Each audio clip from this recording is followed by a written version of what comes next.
"Now that you've inherited Dad's fortune, you'll support us," my daughter said coldly. The weight of her words fell like a blow. In an instant, everything I knew began to crumble. The pain of betrayal was the last straw.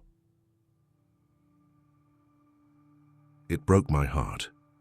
If this story interested you, don't forget to subscribe to our channel and tell us which city you're watching from. We continue. I promise this will be the best story you'll hear in your life. The kitchen clock had been showing the same time for 3 days. Helen knew she needed to change the battery, but every movement seemed to require energy she couldn't find. At 70, she discovered that Edward's absence wasn't just an empty space on the sofa beside her or in the bed that now seemed too vast.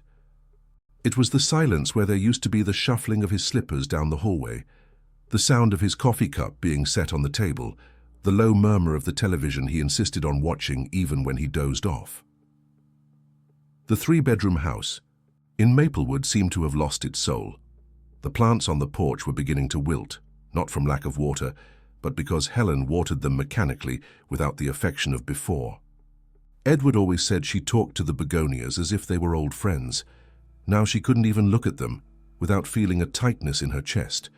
It was while sorting through his papers, trying to organize documents for the estate, that Helen made the first unsettling discovery. Among old electric bills and bank statements, she found a brown leather folder she had never seen before. Inside were documents that made her sit down at the kitchen table and take a deep breath. Shares in a technology company Edward had bought 20 years ago and never mentioned. A savings account at another bank with regular transactions she knew nothing about. And lastly, a life insurance policy with a value that made her question whether she was reading the numbers correctly. Edward had always been careful with money, but meticulous about sharing every financial decision with her. Or at least that's what Helen believed. The shares alone were worth more than they had saved in a lifetime of working together. The savings account had enough balance for her to live comfortably for many years. The life insurance was generous enough to completely change her financial situation. Why had he hidden all this? The question echoed in her mind as she prepared tea that would grow cold untouched on the table, perhaps out of caution, she thought. Edward had always been protective, sometimes too much so. Maybe he wanted to spare her from worries about investments that could go wrong. Or perhaps, and this possibility bothered her more than she would like to admit, he distrusted someone. But who? Helen knew her husband well. 52 years of marriage teach a woman to decipher silences and read between the lines. Edward wasn't a man of financial surprises or impulsive decisions. If he had kept everything secret, he had reasons that she would need to discover on her own. The phone rang the next morning, interrupting her thoughts. It was Christine, her only daughter, with a voice choked with grief that sounded genuine to Helen's ears. "Mom, how are you? I can't stop thinking about you there all alone. Robert and I were talking yesterday, and we decided we need to be closer during this difficult time. The kids really miss their grandpa, too." Helen felt warmth in her chest. After weeks of solitude, the idea of having the house filled again with familiar voices seemed like a balm. Christine lived in the same city, but in a distant neighborhood, and visits had become sparse in recent years. Her grandchildren, 12-year-old Michael and 8-year-old Sophie, were her joy when they appeared, but the visits always seemed rushed, full of hurry and obligations. "It would be wonderful to have you all here, sweetheart. The house is so empty." "Then it's settled. We'll arrive this weekend. Robert managed to get some time off work and the kids can miss a few days of school. At a time like this, family is more important than anything else." Helen hung up the phone with a genuine smile for the first time in weeks. She began mentally organizing the house, thinking about which room would be best for Christine and Robert, whether the extra beds were still in good condition, what food she could prepare to welcome the family. The prospect of caring for someone, again of having purpose beyond her own sadness, brought her an energy she hadn't felt in a long time. She spent the next few days cleaning every corner of the house, changing bed linens, filling the refrigerator with her grandchildren's favorite dishes. She bought chocolate ice cream for Michael, who always asked for it when he visited, and drawing materials that Sophie loved. She even managed to get the old video game system working again that Edward had bought for the children a few years earlier. On Saturday morning, Robert's car pulled up in front of the house. Helen was on the porch before they could even ring the doorbell. Michael had grown since the last visit, and Sophie had a new haircut that made her look older. Christine hugged her for a long time, and Helen felt tears that she didn't know were from sadness or relief. "Mum, you've lost weight. Are you eating properly?" Christine's question came loaded with concern, but also with a maternal tone that Helen didn't expect to hear from her own daughter. "I'm fine, dear. It's normal to lose a bit of appetite under these circumstances. But now that you're all here, I'm sure everything will be better." Robert greeted her with a quick hug and a smile that didn't quite reach his eyes. He looked tired, with that expression of someone carrying worries they prefer not to share. Lately, Helen had noticed that he spoke less during visits, limiting himself to agreeing with Christine and entertaining the children. "We brought a lot of luggage," said Christine, looking at the loaded car. "I hope you don't mind. We thought we might stay a few days longer than we initially planned. Robert is in a transition period at work, and we thought it would be good for all of us to spend some time here, helping you and reconnecting as a family."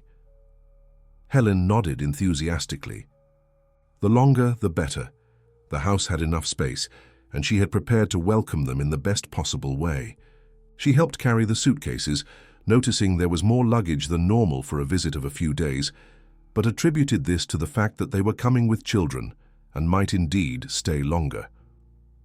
That first night, they all had dinner together, at the dining room table that Helen had taken care to set beautifully.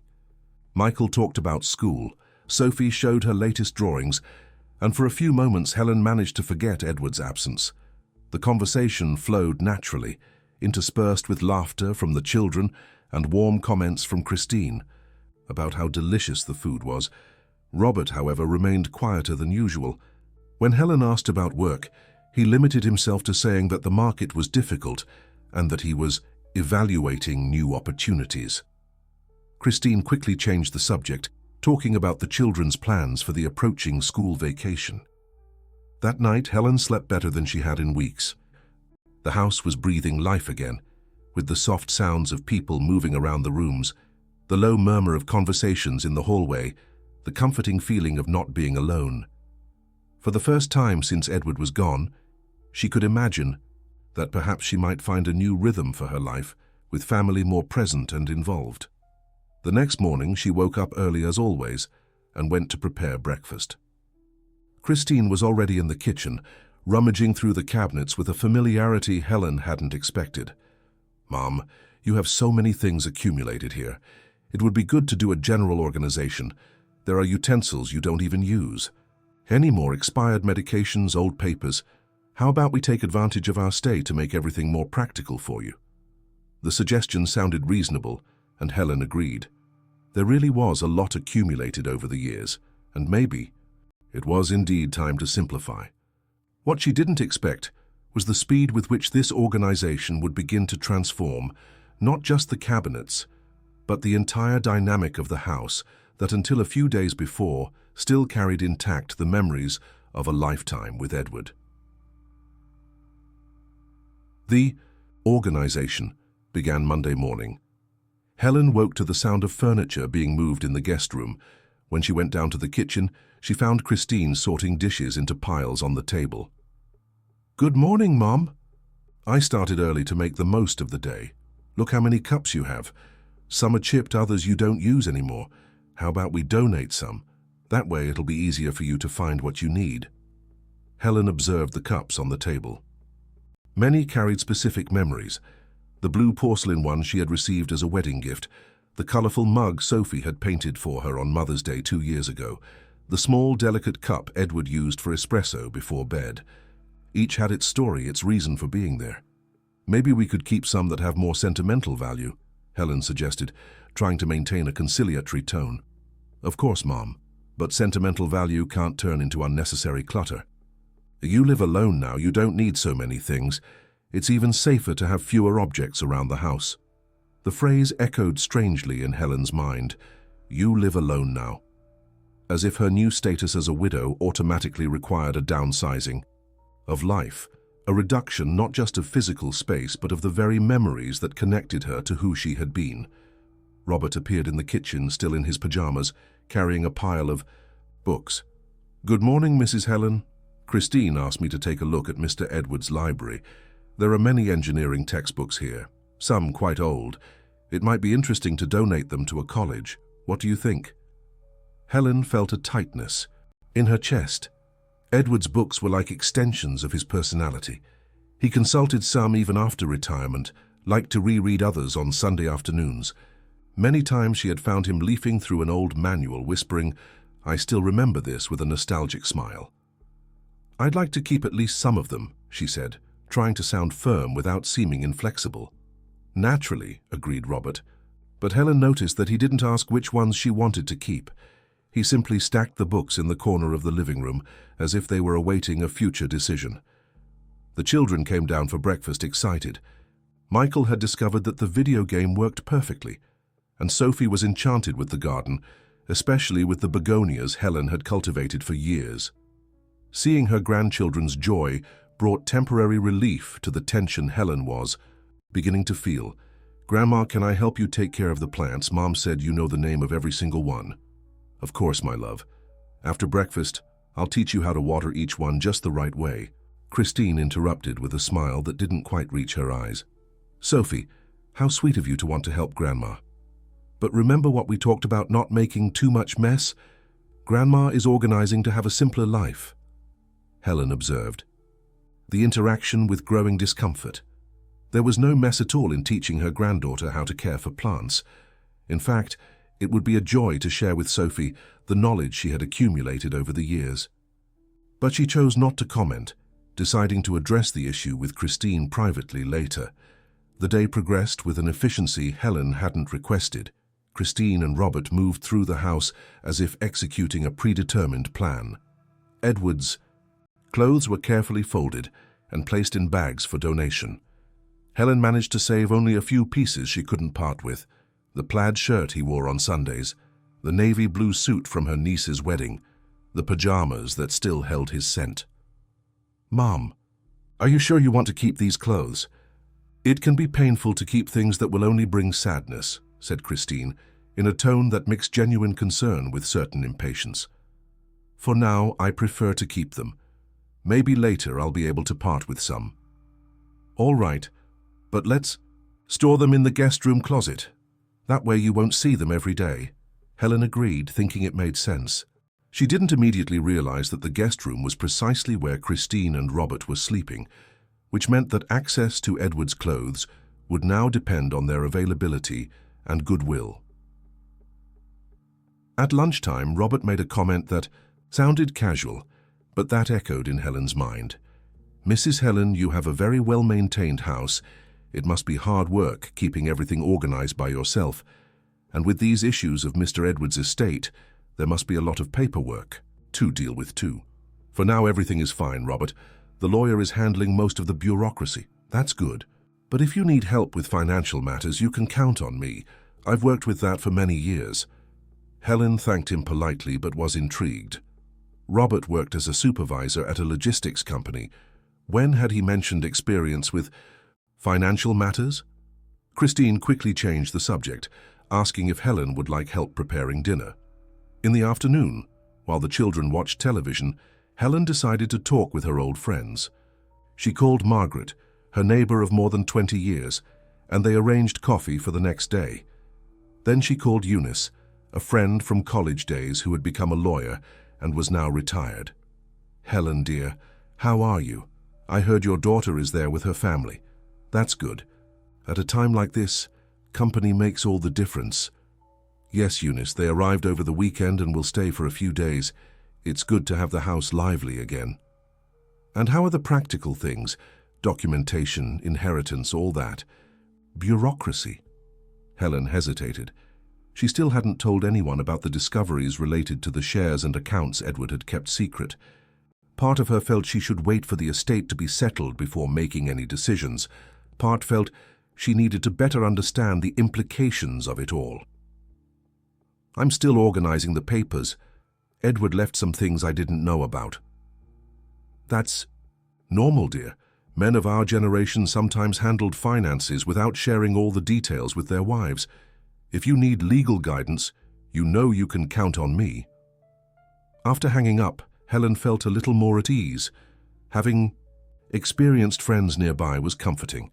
She decided that in tomorrow's conversation with Margaret, she would speak more openly about her discoveries and about the strange feeling she was beginning to have regarding the family's extended stay. That night during dinner, Christine brought up a subject that caught Helen off guard. "Mom, Robert and I were talking about your financial situation. We know that Dad always took care of everything, and now you have to deal with these responsibilities alone. It would be safer if you had someone you trust to help. How about we open a joint account? That way I can assist you with payments, purchases, those practical things." Helen almost choked on the piece of chicken she was chewing. The suggestion sounded premature and invasive. She was perfectly capable of handling her own finances, and she hadn't even completed the estate process to know exactly what her financial situation would be. "Christine, I appreciate the concern, but I think it's too early for that kind of decision. I'm still adapting to all of this." "Of course, Mom, there's no rush. It's just a suggestion for when you feel ready. We want you to feel safe and protected." Robert nodded, adding, "That's right, Mrs. Helen. The idea is just to make your life easier. Many widows end up being victims of financial scams because they're vulnerable. With a family member closely monitoring, that wouldn't happen." The word vulnerable deeply bothered Helen. She didn't feel vulnerable. She felt bereaved, yes, but not incapacitated. At 70, she maintained a lucid mind, good health, and had always been an independent woman, even during her marriage to Edward. That night, lying in the bed she now occupied alone, Helen reflected on the past few days. The initial joy of having family nearby was gradually being replaced by a feeling of discomfort she couldn't completely define. It wasn't exactly that they were doing something wrong. Christine and Robert's attitudes could be interpreted as care, legitimate concern, a desire to help. But there was something about the speed of the changes, the way her opinions were being subtly disregarded, the manner in which decisions about her own house were being made without her effective participation, that made her feel as if she were losing control over her own life. Helen decided she would speak openly with Margaret the next day. She needed an outside perspective from someone who knew her well enough to assess whether her concerns were founded or if she was being overly suspicious during an emotionally fragile moment. Helen woke up on Tuesday with renewed determination. The meeting with Margaret was scheduled for mid-morning, and she felt she needed this conversation to organize her own thoughts. She went down to the kitchen and found Robert already awake, going through papers on the table. "Good morning, Mrs. Helen. I hope you don't mind, but I was taking a look at the receipts and bills that were in the kitchen drawer. Christine mentioned that you're organizing paperwork, so I thought I'd help." Helen felt a shiver of discomfort. That drawer contained personal documents, and she didn't remember authorizing anyone to go through them. She tried to maintain a cordial but firm tone. "Robert, I appreciate the intention, but I prefer to handle these things personally. They're documents I know well." "Of course, no problem. It's just that I noticed some overdue bills here. I didn't want you to have problems with that." Helen frowned. Her bills were never overdue. She and Edward had always been meticulous with payments. She approached the table and saw that Robert had electric and phone bills from recent months all paid within the deadline. "These bills aren't overdue, Robert. They're all paid." "Oh, that's true. I'm sorry. I got confused with the dates. There are so many papers." Christine came down to the kitchen at that moment, already dressed and with an energy that contrasted with the tense atmosphere Helen felt in the air. "Good morning. Mom, do you have plans for today? Because Robert and I thought about taking a walk around the neighborhood with the kids, getting to know the area better. It's been so long since we spent time here." "Actually, I'm having coffee with Margaret this morning. She's been my neighbor for over 20 years. "That's nice. It's important to maintain friendships. Just be careful not to tire yourself too much. You're still in a delicate moment." The constant reference to her emotional state, as if it were a condition of fragility, was beginning to irritate Helen. She felt bereaved, not sick or incapacitated. At 10 o'clock, Helen knocked on Margaret's door, who welcomed her with a warm hug and fresh coffee.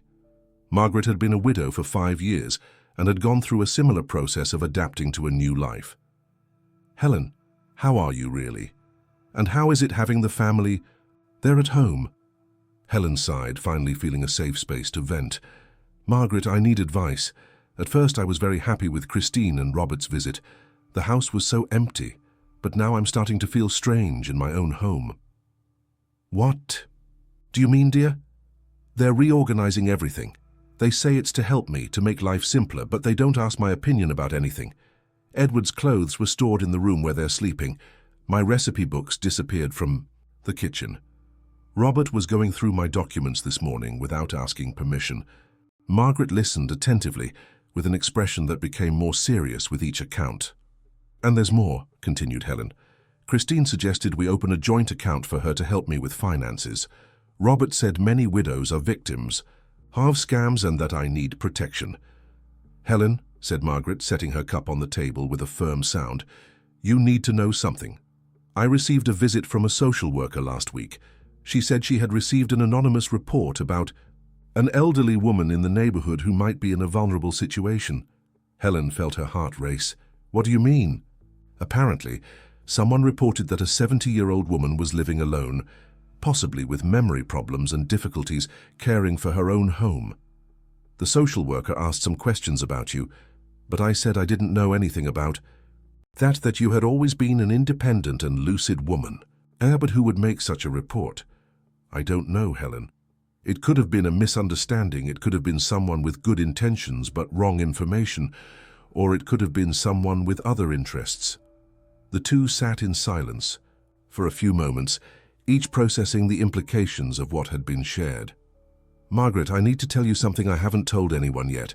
Edward left more money than I imagined. Much more. I found shares, accounts, a life insurance policy. It's a significant amount." "And does your daughter know about this?" "I haven't told anyone yet. I was waiting for the estate to be finalized to better understand the situation." "Helen, listen carefully to what I'm going to tell you. As a friend and as someone who's been through a similar situation when I was widowed, don't make any important decisions now. Don't sign any documents, don't open a joint account, don't change anything legal until you're absolutely sure that's what you want." Helen nodded, feeling a mixture of relief at having shared her concerns and apprehension about what she might be facing. "And there's one more thing," added Margaret. "My friend Eunice mentioned yesterday that she saw your daughter at the neighborhood notary's office on Monday. It might not mean anything, but I thought it was strange." Helen felt a chill in her stomach. Christine hadn't mentioned any visit to the notary's office, and she couldn't imagine what kind of business could have taken her daughter there. She returned home with her mind racing. She found the family gathered in the living room, the children playing board games that she didn't know where they had come from. Christine and Robert were talking quietly on the sofa. "Hi, Mum. How was coffee with Mrs. Margaret? Is she well?" "Yes, it was very good. She sends her regards to all of you." "That's nice, Mum. While you were out, Robert and I talked about something important. You know we're worried about you here alone, right? And yesterday we noticed some things that worried us even more." Helen sat in the armchair, mentally preparing herself for what would come next. "What kind of things?" Robert leaned forward, assuming a tone that tried to sound concerned but paternal. "Mrs. Helen, we noticed that you forgot to take your blood pressure medication yesterday. We found the pills scattered on the floor in your bedroom. And there's more. You left the stove on after lunch and we only noticed when we went to the kitchen later." Helen was confused. She didn't remember dropping any pills, and she was absolutely certain she had turned off the stove after cooking. She always checked twice. It was a habit of decades. "I don't remember leaving the stove on." "That's what worries us, Mom," said Christine, with a studied expression of sadness. "These little forgetful moments might be normal at your age, but they can become dangerous. What if there was an accident? What if you got hurt and had no one nearby?" "We just want you to be safe," added Robert. "That's why we thought, how about if we stayed here longer? That way you wouldn't be alone, we'd be sure everything is okay, and we could help with these day-to-day practical matters." Helen felt as if the floor were moving beneath her feet. The forgetful moments they described didn't match her memory of events, and the suggestion that they stay longer sounded more like a decision already made than a proposal. How long were you thinking of staying?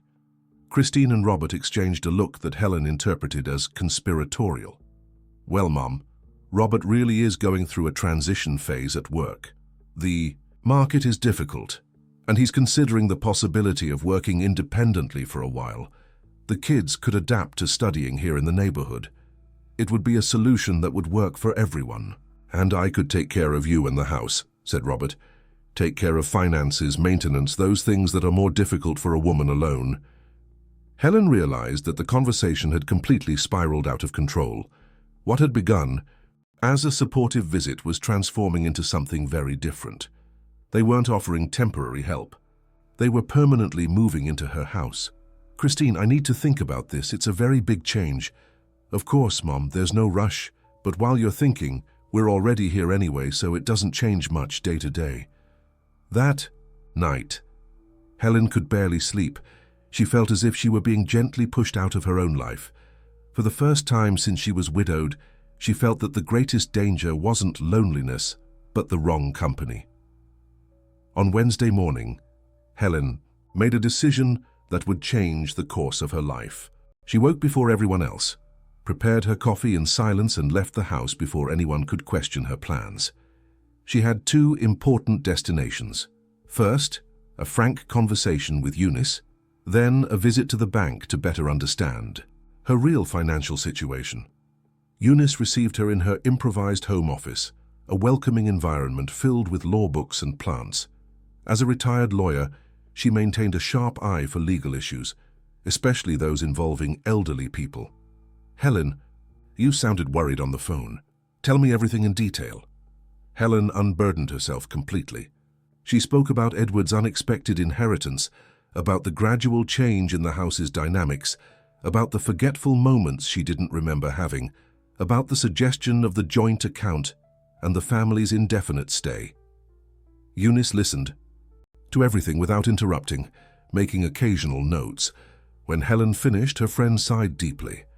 Helen, what you're describing has a name: financial abuse.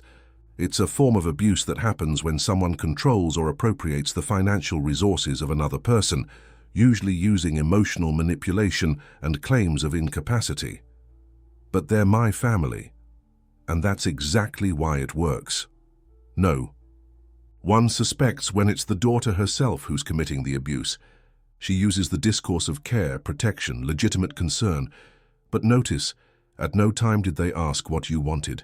They decided what was best for you. Helen felt a lump in her throat. Hearing those words spoken with legal clarity made everything more real and more frightening. What do you think I should do? First, let's protect your assets. Today itself, we'll go to the bank. You'll change passwords, revoke any old power of attorney that might exist, and make it very clear that no one has authorization to make financial decisions on your behalf. Second, you need to decide if you want them to leave your house. I don't know if I have the courage to throw out my own daughter. Helen, you're not throwing anyone out. You're protecting your dignity, your autonomy, and your assets. And most importantly, you're teaching your daughter that love isn't built through control. They left together for the bank. Helen discovered that her suspicions were correct. Edward had left a substantial inheritance. The shares in the technology company had appreciated extraordinarily over the years. The savings account had regular, monthly transactions that indicated planned and successful investments. The life insurance was generous enough to ensure she could live comfortably for the rest of her life. Why didn't he tell me about any of this? Helen asked the manager. According to the information we have here, Mr. Edward made comments about wanting to protect the family from external pressures. He mentioned that he was concerned some people might be more interested in the inheritance than in your well-being. Helen understood. Edward had sensed exactly what was happening now. He knew Christine well enough to predict how she would react to a significant inheritance. That's why he had kept everything secret, hoping Helen would discover it only after his departure, when she would be emotionally more prepared to deal with the consequences. She changed all passwords, cancelled an additional card she didn't even know existed, and left clear instructions that no one but her had authorization for any transactions. When she left the bank, she felt stronger and more determined. Back at the house, she found the family, gathered in the living room with worried expressions. "Mum, where were you? We were very worried when we woke up and you weren't here," said Christine, in a tone that mixed relief and irritation. "I went out to take care of some personal matters. I'm an adult woman, Christine. I don't need to ask permission to leave my own house." Robert stood up from the sofa with a serious expression. "Mrs. Helen, we found something that made us very worried." He showed the brown leather folder that Helen had hidden in her bedroom closet. "We found these documents when we were organizing your things. Their shares, insurance policies, accounts. You hadn't told us about this." Helen felt a cold anger rising in her chest. They had searched through her personal belongings without permission. "Robert, you had no right to go through my private things." "Mom, we were worried," said Christine. "You hid a significant inheritance from us. That could be a sign of mental confusion. People with early dementia sometimes hide important things and then forget where they put them." "I don't have dementia, Christine, and I didn't hide anything. I just hadn't decided yet how to handle this inheritance. But Mom, it's a very large amount for you to manage alone. It would be safer if someone in the family helped." "No." The word came out with a firmness that surprised even Helen. "No," she repeated. "I'm not going to open a joint account. I'm not going to transfer the administration of my assets to anyone. And I'm not going to continue being treated like an incapable person in my own home." The silence that followed was heavy. The children looked on without fully understanding what was happening, but sensing the tension in the air. "Mom, we just want to help," Christine began. "If you want to help, you can start by respecting me. Return Edward's clothes to our bedroom. Stop making decisions about my house without consulting me. And, most importantly, stop treating me like I'm a confused or incapable person." Robert tried a different approach. "Mrs. Helen, you're right to be upset. Maybe we were hasty, but the fact is that we were really worried about these memory lapses. With you living alone." "What memory lapses? You mentioned pills on the floor and the stove left on, but I don't remember any of that. And my memory is perfect." Christine and Robert exchanged an uncomfortable look. "Maybe we misinterpreted some situations," Christine finally admitted. "Or maybe you invented situations to justify what you had already decided to do," said Helen, with a clarity that surprised her. That night, after a tense dinner where little was said, Helen knocked on the door of the room where Christine and Robert were staying. "I need to talk to you." They received her with cautious expressions. "I want you to leave my house tomorrow," Helen said, without beating around the bush. "Mom!" exclaimed Christine. "You can't be serious." "I'm completely serious. You came here supposedly to comfort me, but what you did was try to take control of my life. You searched through my belongings, made decisions about my house without consulting me, invented health problems I don't have, and now you want to manage my inheritance." Robert tried to defend himself. "Mrs. Helen, maybe we were a bit hasty, but our intentions were good." "The intentions might have been good at the beginning, Robert, but at some point you realized I had more money than you thought, and that's when the motivation changed, wasn't it?" Christine began to cry. "How can you think this of us? We're your family. Everything we did was out of love." "Love doesn't control, Christine. Love doesn't invade. Love doesn't disrespect. Love doesn't try to convince a person they're incapable to justify taking control of their life." Helen took a deep breath before continuing. "You have until tomorrow afternoon to pack your things and leave. You can take everything you brought, but don't take anything that's mine." "And the children? Are you going to deprive your grandchildren of spending time with you?" asked Christine, trying one last emotional card. "I love Michael and Sophie. They will always be welcome here, but for visits, not invasions. And when they come, I want it to be because you respect who I am, not because you want to control what I have." The next day, Helen watched from the living room window as they loaded the suitcases into the car. Christine tried one last conversation, but Helen was firm. She wouldn't change her mind. Weeks later, alone again in her house, Helen discovered a piece she hadn't expected to find. She reorganized the spaces the way she wanted, put the photographs back in the places where they had always been, brought the sewing machine back to the living room. Christine called occasionally, at first with dramatic appeals, then with apologies, finally with a more humble tone. Helen responded politely, but maintained her position. The relationship could be rebuilt, but under new terms. A month later, she received an unexpected visit. It was Christine, alone, with a different expression. On her face, "Mom, can I come in? I want to talk to you." Helen invited her to sit in the living room. Christine looked around and sighed. "The house looks beautiful. You've kept everything the way it always was." "It's my house, Christine. This is always how I liked it. Mom, I came to apologize. For real. Not those dramatic apologies I gave before. I came to apologize because I finally understood what we did." Helen listened in silence. "When we left here, we went to a small apartment. Robert had to look for real work because there was no longer the prospect of living at your expense.